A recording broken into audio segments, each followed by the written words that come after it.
Hello students and welcome to mad dental inside YouTube channel. So हम लोगों ने GIT pharmacology के अंदर पेप्टिक अल्सर को डिस्कस कर लिया था। अब हम एमएसएस को डिस्कस करते हैं और एमएसएस के अंदर हम डिस्कस करेंगे एंटी एमेटिक ड्रग्स को। अच्छा, पढ़ाने का वही तरीका होगा कि बुक को और अपने नोट्स को मैं साथ साथ लेके चलूँगा। जहाँ पे बुक की ज़रूरत होगी वहाँ से बुक और वरना नोट्स साथ साथ लेके चलेंगे। अच्छा, अगर आप पेज नंबर 358 के ऊपर देखो तो ये आपको पूरा टेबल नज़र आ रहा है जिसके अंदर हमने सारी की सारी ड्रग्स जो हैं एमएसएस की एंटी एमेटिक ड्रग्स वो डिस्कस करनी है, जिसमें ये बहुत सारे नाम दिए हुए। अच्छा, इसके अंदर जो सबसे मोस्ट इम्पॉर्टेंट है ना, जिनका इफेक्ट सबसे ज़्यादा होता है, अगर नीचे आओ इसके नीचे वाली फिगर के ऊपर फिगर 2811, तो ये आपको शुरू की तीन नज़र आ रही है। The first serotonin antagonist, substituted benzamide और फिनोथायाजीन। ये सबसे ज़्यादा एफिकेसी होती है इनकी एंटी एमेटिक ड्रग, ये आपको टेबल में नज़र आ रहा है। ये तो ये शुरू की तीन है, इनको हम लोग थोड़ा सा डिटेल में पढ़ेंगे, बाकी सबके आपको नाम पता होने चाहिए। अच्छा, सो इसको स्टार्ट करते हैं। सबसे पहले एमेसिस होता क्या है? एमेसिस मतलब कि वॉमिटिंग, और एंटी एमेटिक वो ड्रग्स होंगी जो वॉमिटिंग को इनहिबिट कर रही है, ठीक है। और जितनी भी एंटी एमेटिक ड्रग्स हैं ये उस एमेसिस को ख़त्म करने की जो होती है, जो रेडियोथेरेपी या कीमोथेरेपी की वजह से हो रही होती है। अच्छा, नोजिया वॉमिटिंग किस वजह से हो सकता है? इसी मेडिकेशन। अच्छा, इसके बाद उन्होंने दिए हुए कि ये नोजिया वॉमिटिंग या वॉमिटिंग की मैनिफेस्टेशन दी हुई है, तो वो 4-5 तरह से हो सकता है। तुम लोगों को ही पता है, कोई मेडिसिन की वजह से, कीमोथेरेपी की वजह से, किसी इन्फेक्शन की वजह से हो सकती है, प्रेगनेंसी की वजह से हो सकती है, पेरिटोनाइटिस की वजह से हो सकती है, वेस्टिबुलर डिस्फंक्शन की वजह से हो सकती है। तो ये तो कॉमन सेंस वाली बातें हैं सारी। अच्छा, पाथवे बहुत इंपॉर्टेंट है, और इसी पाथवे को, वही पाथवे क्या है कि जिस प्रोसेस के ज़रिए आपको वॉमिटिंग हो रही है या एमेसिस हो रही है, तो अगर हम उसी पाथवे को ब्लॉक कर देंगे तो हमारी एमेसिस ख़त्म हो जाएगी। तो हमने बस यही सिंपल सा काम करना है कि जिस स्टिमुलस की वजह से वॉमिटिंग हो रही है उस स्टिमुलस को ख़त्म कर दो। अब स्टिमुलस कैसे आता है पहले आपको ये पता होना चाहिए, तभी तो उसको ख़त्म करोगे। अब कोई भी स्टिमुलस आया वो इन रिसेप्टर्स के ऊपर जाके एक्ट करेगा, ये सारे रिसेप्टर्स के नाम है, और फिर यहाँ से सिग्नल जाएगा हमारे पास न्यूक्लियस ट्रैक्टस सॉलिटेरियस को बाय आइदर क्रेनियल नर्व 8 या क्रेनियल नर्व 10, और फिर जो वॉमिटिंग सेंटर होता है हमारे पास ब्रेन में वो एक्टिवेट हो जाएगा। अब हम क्या करेंगे, सारे के सारे रिसेप्टर्स जो है ना इनके एंटेगनिस्ट दे देंगे। फॉर एग्जाम्पल कोई स्टिमुलस आया जो M1 रिसेप्टर के ऊपर जाकर लगा, M1 receptor mean muscarinic receptor type 1 के ऊपर जाकर लगा, और उसने जाके इन क्रेनियल नर्व्स को एक्टिवेट किया और ये जाके वॉमिटिंग सेंटर में चला गया और वॉमिटिंग होने शुरू हो गई। तो हम क्या दे देंगे, हमें पढ़ा है कि एक ही ड्रग होती है जो वॉमिटिंग को रोकने के लिए इस्तेमाल होती है, एंटी मस्कुलिन, जिसे हम स्कोपोलामीन कहते हैं। तो इसको स्कोपोलामीन जो है वो हम इसके अंदर दे देंगे। दूसरे हमारे पास H2 रिसेप्टर्स होते हैं, उनको रोकने के लिए हम दे देंगे, ठीक है। और उसकी ड्रग्स हमने पढ़ी थी, H2 रिसेप्टर एंटागनिस्ट हमने पढ़े थे, जो बेसिकली उसके अंदर भी थे, पेप्टिक अल्सर में भी थे, इसके अंदर भी यूज हो रहा है। उसके अलावा D2 रिसेप्टर जो होते हैं वो डोपामीन के टाइप 2 रिसेप्टर्स होते हैं, उनको डीएक्टिवेट करने के लिए जो हम वो फिनोथायाजीन दे सकते हैं, ब्यूटाइलोफिनोल दे सकते हैं, वो आगे पढ़ेंगे क्या होते हैं। उसके बाद है न्यूरोकाइन रिसेप्टर। न्यूरोकाइन रिसेप्टर जो है उसको ब्लॉक करने के लिए, यानी कि जो सब्सटेंस पी वगैरह का जो होता है ना, पेन ट्रांसमिशन का, उसको ब्लॉक करने के लिए दे सकते हैं। उसके अलावा हम दे सकते हैं सेरोटोनिन। तो ये आपके रिसेप्टर्स हैं 5-6 तरह के। अब इन्हीं रिसेप्टर्स को ब्लॉक करने के लिए हम कोई ड्रग्स देंगे, वो इसकी एंटेगनिस्ट होंगे। तो नीचे आपको सारी ड्रग्स नज़र आ रही हैं। अगर मैं बुक के ऊपर लेके चलूँ तो ये आपकी बुक के ऊपर भी यही ड्रग है। सबसे पहले मैंने बताया है फिनोथायाजीन। मैंने भी बताया कि फिनोथायाजीन हम किसको लिए दे रहे हैं, जो डोपामीन के रिसेप्टर है उसको ब्लॉक करने के लिए दे रहे हैं। तो अगर डोपामीन की वजह से वॉमिटिंग हो रही है, डोपामीन रिसेप्टर के ऊपर जाके कोई स्टिमुलस एक्ट कर रहा है और उसके ज़रिए न्यूक्लियस ट्रैक्टस सॉलिटेरियस तक सिग्नल जा रहा है, वहाँ से वॉमिटिंग इनिशिएट हो रही है, तो हम डोपामीन रिसेप्टर एंटागनिस्ट दे देंगे जो फिनोथायाजीन है। और हमारे पास ब्यूटाइरोफिनोन है, जो नीचे आपको एक नज़र आ रहा है ना, ये है। उसके अलावा अगर सेरोटोनिन रिसेप्टर है तो सेरोटोनिन रिसेप्टर ब्लॉकर दे देंगे, विच इज़ 5-HT3। इसके नाम मैं अभी बता दूँ कैसे याद करने। उसके अलावा सब्स्टिट्यूटेड बेंजामाइड दे सकते हैं। सब्स्टिट्यूटेड बेंजामाइड जो होती है वो बेसिकली डोपामिन के रिसेप्टर को ब्लॉक करती है इन कीमोथेरेपी ट्रिगर जोन। तो ये जो हमारे ब्रेन में होता है कीमोथेरेपी की ट्रिगर जोन, वहाँ पर जाके ये एक्ट करती हैं और इसके रिसेप्टर्स को ब्लॉक करती हैं। उसके अलावा कॉर्टिकोस्टेरॉइड दे सकते हैं और सब्सटेंस पी रिसेप्टर ब्लॉकर दे सकते हैं। अब इनको, अच्छा मैंने क्या बात बताई थी कि हमने इसके अंदर से 3 चीज़ें बहुत इंपॉर्टेंट है जो हमने पढ़नी है। पहला हमने पढ़ना है ये सेरोटोनिन रिसेप्टर ब्लॉकर, दूसरा हमने पढ़ना है सब्स्टिट्यूटेड बेंजामाइड जिसमें सिर्फ एक ही ड्रग आती है, और तीसरा हमने पढ़ना है फिनोथायरीन। सही है। तो सबसे पहले इनको स्टार्ट करते हैं। सबसे पहले अगर मैं बात करूं तो मैं नोट्स पे पढ़ाता हूँ, ठीक है। अच्छा, अब सबसे पहले हमें बात करनी है 5-HT3 सेरोटोनिन रिसेप्टर एंटागनिस्ट। अगर मैं दोबारा उस पर पाथवे पे लेके जाऊँ, जो सेकंड में हमारा जो ये है हमारे पास आखिर में सेरोटोनिन रिसेप्टर है। सेरोटोनिन रिसेप्टर को हम ब्लॉक कर देंगे। जब इसको ब्लॉक कर देंगे तो जो न्यूक्लियस टेट्रासोल्यूटेरियस से हमारे पास सिग्नल नहीं जाएगा, और जो वॉमिटिंग सेंटर है ब्रेन स्टेम के अंदर, जैसे हम कीमो रिसेप्टर ट्रिगर जोन भी कहते हैं, तो वो ब्लॉक हो जाएगा, ठीक है। अब होता यह है कि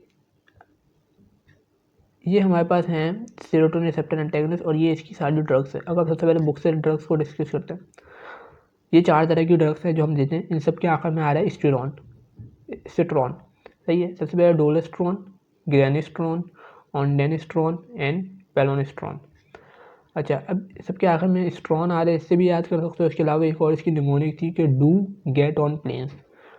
डू से आ जाएगा डोलेनिस्ट्रॉन, गेट से आ जाएगा ग्रेनिस्ट्रॉन, ऑन से आ जाएगा ऑन्डेनिस्ट्रॉन, और पी से आ जाएगा प्लेनोस्ट्रॉन। एक ड्रग इसके अंदर बहुत इंपॉर्टेंट है विच इज़ ऑन्डेनिस्ट्रॉन, ये आपको याद होनी चाहिए। कोई भी आपसे अगर पूछे 5-HT रिसेप्टर एंटागनिस्ट, सबसे पहला नाम आपका ऑन्डेनिस्ट्रॉन तो पक्का याद होना चाहिए। क्यों याद होना चाहिए मैं बताता हूँ अभी। अच्छा, मैंने ये बात बताई कि ये ब्लॉक कर रहे हैं सेरोटोनिन रिसेप्टर को वॉमिटिंग सेंटर में, कीमो रिसेप्टर ट्रिगर जोन के अंदर और इंटेस्टाइन के अंदर से, तो वहाँ पे सेरोटोनिन रिसेप्टर ब्लॉक हो गया तो वॉमिटिंग नहीं होगी। और उसके अलावा इंटेस्टाइन में भी इसके रिसेप्टर्स होते हैं, उनको ही ब्लॉक कर देता है। अच्छा, only control vomiting that is due to the vagal stimulation like in post-operative chemotherapy, but in motion sickness it can't control because of vestibular cochlear nerve। अच्छा, होता यह है कि ये सिर्फ उस वॉमिटिंग को कंट्रोल करता है जो किसी भी वेगल स्टिमुलेशन की वजह से हो रही है, यानी कि ये किसी भी कीमोथेरेपी की वजह से हो रही है या कीमोथेरेपी के बाद जो वॉमिटिंग वगैरह होती है उसको कंट्रोल करता है। बाकी मोशन सिकनेस वगैरह को जो है वो कंट्रोल नहीं करता। उसके अलावा अच्छा, तुमने बोला कि सर ये कीमोथेरेपी इंड्यूस मीन्स का मतलब क्या है? मतलब ये है कि कोई भी कीमोथेरेप्यूटिक ड्रग दी, उस ड्रग की वजह से जो आपको वॉमिटिंग हो रही है, उस ड्रग के साइड इफेक्ट की वजह से वॉमिटिंग वगैरह हो रही है, उसको कंट्रोल करने के लिए। मीन्स अगर नीचे वाला एक लाइन लिखी हुई है कि एक ड्रग आपने दी ऑन्डेनिस्ट्रॉन एंड ग्रेनिस्ट्रॉन, ये 2 ड्रग मैंने अभी तुम लोगों को पढ़ाई है ना, ऑन्डेनिस्ट्रॉन पढ़ाई और ग्रेनिस्ट्रॉन पढ़ाई। ये क्या करती है? एमएसएस को प्रिवेंट करती है 50-60% ऑफ सिस्प्लांटिन इंड्यूस वॉमिटिंग। सिस्प्लांटिन बेसिकली एक प्लेटिनम बेस्ड कीमोथेरेप्यूटिक ड्रग है। ये ड्रग है जो हम कीमोथेरेपी में यूज़ करते हैं, और इसकी वजह से हमारे पास क्या होता है? वॉमिटिंग होना शुरू हो जाती है, इसके साइड इफेक्ट के अंदर है। तो इस सिस्प्लांटिन की वजह से जो वॉमिटिंग हो रही है उसको कंट्रोल करने के लिए हम देते हैं ऑन्डेनिस्ट्रॉन और ग्रेनिस्ट्रॉन, ठीक है। 50-60% लोगों में ये करती है। और अगर आपने इसको और इफेक्टिव बनाने, इसकी एफिकेसी और बढ़ानी है, तो हम ऑन्डेनिस्ट्रॉन के साथ एक और ड्रग को कंबाइन कर देते हैं विच इज डेक्सामीथासोन। डेक्सामीथासोन क्या है? डेक्सामीथासोन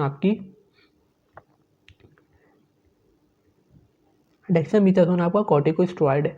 अगर हम ऑन्डेनिस्ट्रॉन को कॉर्टिकोस्टेरॉइड डेक्सामीथासोन के साथ कंबाइन कर दें तो इसकी जो एक्टिविटी है कि सिस्प्लांटिन इंड्यूस कीमोथेरेपी जो है उसकी वजह से जो वॉमिटिंग हो रही है उसके अंदर बहुत इफेक्टिवनेस हो जाती है। अगर 28.12 के ऊपर आओ तो आपको ये ड्रग्स आपको नजर आ रही हैं सारी की सारी, जो ड्रग का कॉम्बिनेशन देंगे हम सिस्प्लांटिन इंड्यूस वॉमिटिंग के अंदर। जो सबसे ज़्यादा है 91% वो किसका है? ऑन्डेनिस्ट्रॉन और कॉर्टिकोस्टेरॉइड डेक्सामीथासोन का। तो ये भी याद होना चाहिए। उसके बाद अगला बात करते हैं हम लोग कि भाई इसके थेरेप्यूटिक इफेक्ट क्या है। मैंने बता दिया, कीमोथेरेपिक इंड्यूस नोजिया वॉमिटिंग में देंगे, पोस्ट ऑपरेटिव में देंगे, या पोस्ट ऑपरेटिव या पोस्ट रेडिएशन नोजिया वॉमिटिंग में। यानी ये कीमोथेरेपी की वजह से जो हो रही है उसमें, यानी सिस्प्लांटिन, और कोई भी पोस्ट ऑपरेटिव ऑपरेशन के बाद जो नोजिया वॉमिटिंग होती है उसके अंदर देंगे। एडवर्स इफेक्ट ये हैं कि जो डोलोनिस्ट्रॉन है वो क्यूटी इंटरवल को बढ़ा देता है। उसके अलावा इनकी वजह से जो होता है वो जो सेरोटोनिन होता है बॉडी के अंदर, अब होता ही है कि सेरोटोनिन के रिसेप्टर के एंटागनिस्ट है, मगर जो बॉडी के अंदर जो सेरोटोनिन है उसकी लेवल को बढ़ा देता है, जिसकी वजह से सेरोटोनिन सिंड्रोम हो सकता है बॉडी के अंदर, जिसके साइड इफेक्ट के अंदर हेडेक है, कॉन्स्टिपेशन और डिजीनेस वगैरह याद कर लेना। तो हमने एंटी एमिसिव ड्रग के अंदर जो पहली वाली थी जो सबसे इंपॉर्टेंट थी वो हमने डिस्कस कर ली, which is 5-HT3 receptor serotonin receptor antagonist. इसमें 4 तरह की आ रही हैं, आखिर में आता है स्ट्रॉन, ठीक है, और डोला, ग्रैनी, ओंडा और प्लानो। इसकी निमोनिक ये थी do get on plains. Next की बात करते हैं। नेक्स्ट जो हमने पढ़नी है वो हमने पढ़नी है सब्स्टिट्यूटेड बेंजामाइड। अगर मैं ऊपर लेके चलूँ तो ये हमने 6 ड्रग्स हमने डिस्कस करनी थी। सबसे पहले हमने जो डिस्कस की है वो हमने कर ली सेरोटोनिन रिसेप्टर एंटागनिस्ट, सही है। अब हम बात करेंगे किसी सब्स्टिट्यूटेड बेंजामाइड की। सब्स्टिट्यूटेड बेंजामाइड आपको 6 नंबर के ऊपर नज़र आ रही है। ये 6 नंबर के ऊपर है सब्स्टिट्यूटेड बेंजामाइड, जिसमें आपके पे एक ही ड्रग आती है। अगर बुक के ऊपर जाओ तो वहाँ पे भी एक ही ड्रग है, विच इज़ मेटोक्लोप्रामाइड। मेटोक्लोप्रामाइड आपकी एक ही ड्रग होती है जो इसके अंदर करती है, और ये क्या करती है बेसिकली, ये डोपामिन के रिसेप्टर को ब्लॉक करती है इन कीमो रिसेप्टर ट्रिगर जोन के अंदर। और ये भी सिस्प्लांटिंग इंड्यूस जो एमएसएस होते हैं उसके अंदर इफेक्टिव होती है। और इसके जो एडवर्स इफेक्ट है वो एक्स्ट्रा पेरिमेटल सिम्टम्स होते हैं। एक्स्ट्रा पेरिमेटल सिम्टम बेसिकली जो पार्किंसोनियन सिंड्रोम हो सकता है, डिस्टोनिया हो सकता है, निकोटोन ख़त्म हो सकती है, और रेस्टलेसनेस हो सकती है। और जो गैस्ट्रोपेराइसिस होता है उसके अंदर इसको यूज़ करते हैं। बस ये आपको ये 2-3 चीज़ें इसके बारे में पता होनी चाहिए। अगर बुक के ऊपर लेकर चलूँ तो वहाँ पर भी यही चीज़ें लिखी हुई हैं। ये आपका आ गई बुक। ये बुक के अंदर हमने पढ़नी है सबसे पहले फिनोथायरीन को मैं कवर करवाता हूँ। या आगे सब्स्टिट्यूट बेंजामाइड, देखो इतना सा लिखा है, बस कुछ भी नहीं है इसके अंदर। क्या है, एक ही ड्रग है, कौन सी, मेटोक्लोप्रामाइड। जिन लोगों के अंदर यूज़ होती है जो सिस्प्लांटिंग होते हैं। अच्छा 50 to 60% कौन कर रहा था, वो सेरोटोनिन रिसेप्टर कर रहा था, सही है। 30 to 40% कर रहा है ये सब्स्टिट्यूट बेंजामाइड। और बाकी इसके एंटी डोपामिनर्जिक साइड इफेक्ट आ सकते हैं। भाई डोपामिन के रिसेप्टर को ब्लॉक कर रहा है ना, तो जितने डोपामिन के रिसेप्टर के साइड इफेक्ट है वो आ सकते हैं, जिसमें सेडेशन, डायरिया, एक्स्ट्रा पेरिमेटल सिम्टम्स आ सकते हैं। सारी की सारी चीज़ें आपकी बुक वाली ही हैं जो नोट्स के अंदर है, तो इसको पढ़ लेना एक दफ़ा तो याद हो जाएगा। एक ही ड्रग है मेटोक्लोप्रामाइड, इनहिबिट करिए डोपामिन के रिसेप्टर को और एडवर्स इफेक्ट वगैरह। उसके बाद का जितना भी है ना मैं आपको यहीं से समझाऊंगा। हमने सबसे पहले सेरोटोनिन रिसेप्टर पढ़ लिए। उसके बाद मैंने बात की थी हमने 3 सबसे इंपॉर्टेंट पढ़नी है, सेरोटोनिन रिसेप्टर, उसके अलावा सब्स्टिट्यूटेड बेंजामाइड और फिनोथायाजीन। जो फिनोथायाजीन है उसके अंदर हम एक ही ड्रग देते हैं विच इज़ प्रोक्लोपैराजीन। प्रोक्लोपैराजीन क्या करती है, ये जो डोपामिन के रिसेप्टर है उसको ब्लॉक कर देती है। तो अगर तुम इसके ऊपर जाओ फिगर 28.11 पे, तो 3 चीज़ जिनकी एफिकेसी बहुत अच्छी थी। पहले सेरोटोनिन एंटागोनिस्ट जिसमें 4 तरह की ड्रग्स आ रही थी। दूसरा सब्स्टिट्यूटेड बेंजामाइड जिसमें एक ही आ रही है, कौन सी, मेटोक्लोप्रामाइड। और तीसरी हमारे पास है फिनोथायाजीन जो डोपामिन के रिसेप्टर को ब्लॉक कर रही है। इसमें कौन सी आ रही है, प्रोक्लोपैराजीन। ये दोनों जो है ये डोपामिन के रिसेप्टर को ब्लॉक कर रही है, ऊपर वाली जो है वो सेरोटोनिन के रिसेप्टर को ब्लॉक कर रही है। बाकी इनके एडवर्स इफेक्ट और इनके थेरेप्यूटिक यूजेस एक दफ़ा पढ़ के याद कर लेना। उसके बाद हम ये जो बाकी की जितनी भी ड्रग्स हैं उनको डिस्कस करते हैं। इनके आपको सिर्फ नाम पता होना चाहिए। पहले हम बात करते हैं किसकी, भाई अब इसको नोट से ही लेकर चलता हूँ मैं। सबसे पहले कॉर्टिकोस्टेरॉइड्स। कॉर्टिकोस्टेरॉइड्स को अगर बुक से दिखाऊँ तो ये आपकी बुक के अंदर ये रहे कॉर्टिकोस्टेरॉइड्स। कॉर्टिकोस्टेरॉइड में 2 आ जाते हैं, डेक्सामेथासोन और मिथाइल प्रेडनिसोलोन, सही है। 2 इनके नाम याद होने चाहिए। फिर सस्टेंस पी एंटागनिस्ट में हमारे पास एक ही आता है, एप्रीपिटेंट। फिनोथायाजीन की मैंने बात कर ली। फिर आते हैं ब्यूटाइरोफिनोन। ब्यूटाइरोफिनोन में हमारे पास 2 आ जाते हैं, जिसमें हमारे पास आता है पहला जो है वो है हेलोपेरिडोल, ठीक है, और दूसरा है हमारे पास ड्रोपेरिडोल। ड्रोपेरिडोल, हेलोपेरिडोल हमारे पास ब्यूटाइरोफिनोन के अंदर आ जाते हैं जो D2 रिसेप्टर्स को ब्लॉक करते हैं। उसके अलावा इनका एडवर्स इफेक्ट क्या है कि ये QT इंटरवल को बढ़ा देते हैं और सेडेशन, एंडोस्कोपी, एंटीमेटिक के तौर पे यूज़ होते हैं। सब्स्टिट्यूटेड बेंजामाइड्स मैंने डिस्कस कर लिया। और लास्ट में हमारे पास एक और है जो लास्ट पेज में आ जाए, जिस बेंजोडायजेपिन। बेंजोडायजेपिन के अंदर 2 ड्रग्स आ जाती हैं, जिससे एप्राजोलाम और लोराज़ेपाम। अच्छा मैं इसको एक और दफ़ा बुक से डिस्कस करवा देता हूँ। बुक के अंदर अगर आओ तो सबसे पहले हमने बात करनी है ये 7 तरह की ड्रग्स की। सबसे पहले जो बात करनी है विच इज़ फिनोथायाजीन। फिनोथायाजीन क्या कर रही थी, ये डोपामिन के रिसेप्टर को ब्लॉक कर रही थी, और इसमें एक ही ड्रग आती है क्लोरप्रामाजीन। ये आपकी ड्रग आपकी दी हुई है। सबसे पहले आपकी दी है फिनोथायाजीन, और उसके बारे में बुक में चीज़ें बताई हुई हैं, वही चीज़ें जो मैंने बताई थी। और अच्छा अब देखो हर चीज़ के अंदर ना कॉमन नहीं होता। अगर आपको मैंने एक चीज़ बता दी जो है सब्स्टिट्यूटेड बेंजामाइड के एडवर्स इफेक्ट। अब सब्स्टिट्यूटेड बेंजामाइड क्या कर रही थी, वो भी डोपामिन के रिसेप्टर को ब्लॉक कर रही थी, तो उसका जो एडवर्स इफेक्ट होगा वही फिनोथायाजीन का भी एडवर्स इफेक्ट होगा। तो कॉमन सी बात है। और फिनोथायाजीन, सब्स्टिट्यूटेड बेंजामाइड और ब्यूटाइरोफिनोन्स, ये तीनों की तीनों जो थी ये डोपामिन के रिसेप्टर को ब्लॉक कर रही थी, तो इनके एडवर्स इफेक्ट भी सेम ही होंगे, ठीक है। तो ये बात भी याद होनी चाहिए। तो ये फिनोथायाजीन का एडवर्स इफेक्ट क्या है, भाई वही एडवर्स इफेक्ट है जो आपका है बाकियों का, जैसे कि एक्स्ट्रा पेरिमेटल सिम्टम्स कॉज कर देती है, सेडेशन कॉज कर देती है, ठीक है। तो ये इसके एडवर्स इफेक्ट है। उसके बाद हमने बात की थी सेरोटोनिन रिसेप्टर एंटागनिस्ट की, जिसमें 4 तरह की ड्रग्स आ रही हैं। उसको मैंने बहुत डिटेल में डिस्कस करवा दिया। उसके बाद है सब्स्टिट्यूटेड बेंजामाइड, जिसमें एक ही ड्रग आ रही थी मेटोक्लोप्रामाइड। उसके बाद है ब्यूटाइरोफिनोज, जिसमें 2 आ रही थी, डोरीपेराडोल और हेलोपेराडोल। ये भी हमारे पास डोपामिन के रिसेप्टर को ब्लॉक करे तो इसके एडवर्स इफेक्ट भी डोपामिन वाले ही हैं।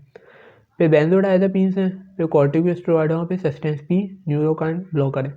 ये सारे के सारे आपको दिए मैं, इनके नाम बस याद होने चाहिए अच्छे से। उसके बाद है कॉम्बिनेशन रिजीम, जो मैंने बात की थी। वैसे ये कॉम्बिनेशन रिजीम याद कर लेना, जिसमें डेक्सामेथासोन यानी कि हमारे पास जो है वो कॉर्टिकोस्टेरॉइड और ऑनडाइनिस्टोन यानी कि सेरोटोनिन ब्लॉकर, इन दोनों को हम कंबाइन करते हैं तो ये सिस्प्लांटिन इंड्यूस नोजिया वॉमिटिंग के अंदर 91% इसकी एफिकेसी होती है, यानी बहुत इफेक्टिव होती है। तो यहाँ पे आपकी जो एमएसएस की ड्रग्स थी वो कंप्लीट हो गई। बाकी वीडियो अच्छी लगी तो चैनल को लाइक करो, शेयर करो, सब्सक्राइब करो। अल्लाह हाफिज़।